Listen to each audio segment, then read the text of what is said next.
Hello students, आज हम fifth semester से रिलेटेड अपना एक क्वेश्चन पेपर करेंगे। और पहले तो क्वेश्चन पेपर में कौन कौन से क्वेश्चन आए हुए हैं वो देख लेते हैं। और ये नवंबर 2019 का क्वेश्चन पेपर है। फर्स्ट क्वेश्चन आपको दिखाई दे रहा होगा, नवपाषाण काल की विशेषताएं पूछ रखी हैं। उसके बाद नेक्स्ट जो क्वेश्चन है वो सुमेर की जो सभ्यता है उसके बारे में, उसका शिक्षा, साहित्य, कला, मतलब विशेषताओं का कुछ पॉइंट ही पूछ रखा है मेसोपोटामिया सभ्यता का।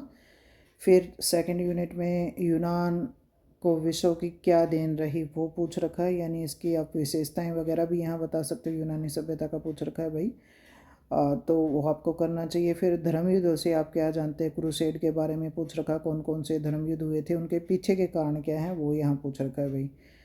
और थर्ड यूनिट की अगर हम बात करें तो इस्लाम के उदय से पहले अरब की स्थिति कैसी थी, सामाजिक आर्थिक जो स्थिति, बहुत आसान क्वेश्चन है, ये आप कर सकते हो। और सिक्स क्वेश्चन है खिलाफत रसीदा क्या है। तो दोनों में वैसे तो ये ज़्यादा आसान है और ये भी आपको बता रखा है, इम्पोर्टेंट है, आ सकता है, तो आप इसको कर सकते हो भाई। अब आगे चलते हैं हम। नेक्स्ट जो क्वेश्चन है हमारा वो मैप का है। तो मैप आपको दिखाई ही दे रहे होंगे। एक तो कांस्य युगीन सभ्यताएं पूछ रखी है वर्ल्ड मैप में, इसका मतलब क्या है, आप तीनों कांस्य युगीन सभ्यता बताओगे, हड़प्पा सभ्यता भी और मेसोपोटामिया भी सभ्यता और मिस्र की जो सभ्यता है, वो तीनों यहाँ आप दिखाओगे वर्ल्ड मैप में। और उसके अलावा आपका अब्बासियों का जो मैप है वो पूछ रखा है। दोनों ही मैप ठीक है भाई, आप कर सकते हो। उसके बाद शॉर्ट क्वेश्चन की बात करें तो हिमयुग पूछ रखा है, लुगल पूछ रखा है, 12 तख्तियों के कानून है, मृतकों की पुस्तक है। यहाँ देखिए, यहाँ कुछ ऐसे कानून जो क्वेश्चन है 2-2 नंबर के वो आए हुए हैं, जो बुक्स वगैरह थी, इम्पोर्टेंट थी और डिफ़िकल्ट है भाई, आसान क्वेश्चन नहीं है जो भी इस पेपर में आए हुए हैं। तो ट्रोजन वीमेन है, अरब की शस्त्र आते हैं, जबकि लड़ाई गुटेनबर्ग है। तो इनके बारे में डिस्कस करते हैं। सबसे पहले है हिमयुग भाई। तो हिमयुग के बारे में हम बात करें तो जो पृथ्वी पर जब जीवन संभव हुआ उस टाइम पीरियड में, जहाँ बर्फ़ की चादर हर जगह फैली हुई, पैलिस्टो युग भी इसको कह करके पुकारा जाता है, हिमयुग भी कहा जाता है। पृथ्वी के भूवैज्ञानिक इतिहास का एक युग इसको माना जाता है। हिमयुग के दौरान पृथ्वी के बड़े हिस्से पर क्या बर्फ़ की चादरें फैली हुई थी और महाद्वीपों की सतह की विशेषताओं में काफ़ी बदलाव आए थे। और फिर है सेकंड जो क्वेश्चन था हमारा वो लुगल है। लुगल सुमेरियन सभ्यता में क्या है भाई, जो राजा होता था उसको कहा जाता था। और सुमेरियन ये शब्द है जिसका अर्थ है राजा या शासक भाई। शाब्दिक रूप से इसका अर्थ क्या है, बड़ा आदमी। पहले बड़े आदमी के लिए इस शब्द का प्रयोग किया जाता था और बाद में क्या है, प्रमुख जो शासक होता, राजा होता है, उसके लिए इस शब्द का प्रयोग किया गया भाई। तो यहाँ प्रत्येक घर का नेतृत्व एक बड़े आदमी के द्वारा किया जाता है और सुमेरियन में लुगल द्वारा ये किया जाता था। हालांकि बाद में क्या है, ये राजा के लिए इस शब्द का प्रयोग किया गया, जिसका क्या मतलब है कि सारी शक्तियाँ इसके पास, अधिकार इसके पास हैं, मुखिया होता है ये।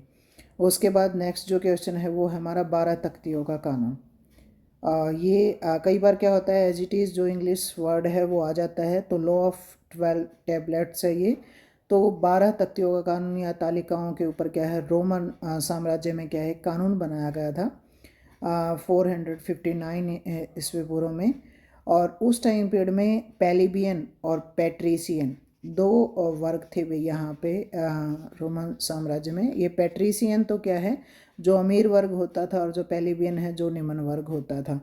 तो इनको क्या है, कोई अधिकार नहीं दे रखे थे, बस इनके कार्य ही कार्य होते थे। तो इसलिए ये संघर्ष करते हैं और अधिकारों की मांग करते हैं, और इनको जो अधिकार प्राप्त होते हैं, चौराहे पर 12 तख्तियाँ लटकाई जाती हैं, इसलिए इसको 12 तख्तियों का कानून का नाम दिया जाता है भाई। इंपॉर्टेंट है, बहुत बार आपका ये रिपीट होकर के आता है।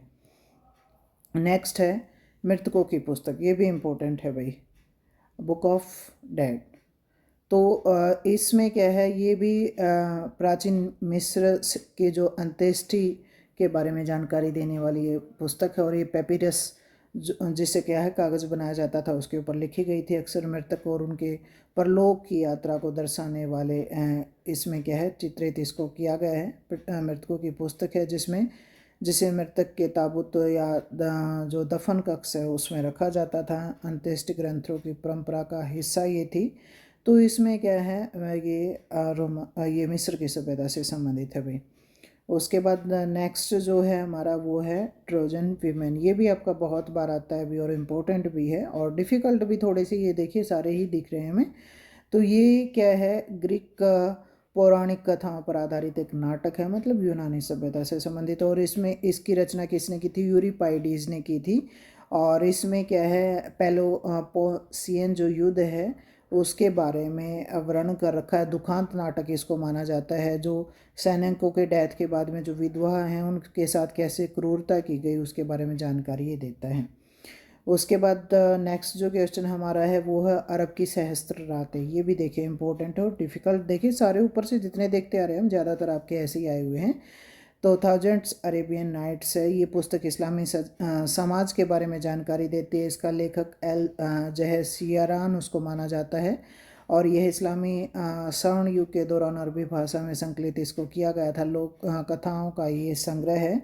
और इसमें क्या है, एक दासी का वर्णन भी उस टाइम पीरियड में किया गया है। तो दासियों की स्थिति अच्छी बताई गई है कि भाई एक दासी जिसका नाम तवाजुद्दकी है, उसकी कहानी का वर्णन है कि उसको इतिहास, गणित, विज्ञान सब की जानकारी है। और खलीफा हारून उसको 1 लाख रुपए में 1 लाख दिनार में खरीदने का उसने उसको प्रयास किया था। तो दासों का वर्णन इसमें किया गया है। नेक्स्ट जो क्वेश्चन है हमारा वो है जब की लड़ाई भी। ये भी इम्पोर्टेंट है।